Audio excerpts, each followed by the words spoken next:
जो शुरुआत थी शारदा जी, उसमें एक राज्य में, एक क्षेत्र में जहाँ पर एक ही भाषा बोली जाती थी, वहाँ तो सब जगह पहचान थी। लेकिन उसके बाद वो पहला कदम वहाँ से बाहर, लेकिन अपनी उन जड़ों को न छोड़ना, ये हुआ कैसे पहली बार? हुआ ऐसे कि सच पूछे तो हमने लोकगीतों की शुरुआत जो है अपने आंगन से ही किया। अच्छा। बिल्कुल। मेरे बड़े भाई की शादी थी तो भाभी ने कहा कि भाई जब दुल्हन लेके आएंगे भैया तो आप नेग कैसे मांगेंगी?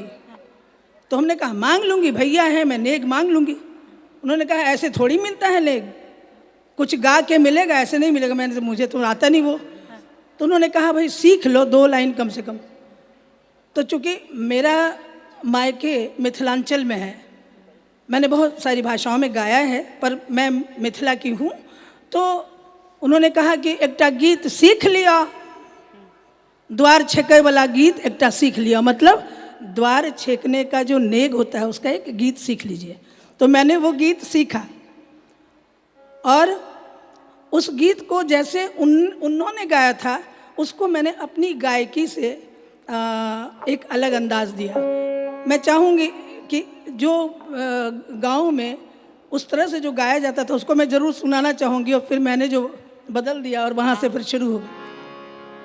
उन्होंने गाया था, गौर कीजिएगा, द्वार के छेकाई नेगा पहले चुकई हे दुलरुआ भैया, तब जइहा कोहबर पान हे दुलरुआ भैया। हमने सोचा ये तो बहुत ही विलंबित में है, इसे कैसे ठीक करें, हम अपने लायक कैसे बनाएं और लोग भी सुने, उनको भी समझ में आए। मैंने इसको ऐसे गाया और यही मेरा सबसे पहले HMV में जब रिकॉर्ड आया था, सबसे पहला गाना यही रिकॉर्ड हुआ।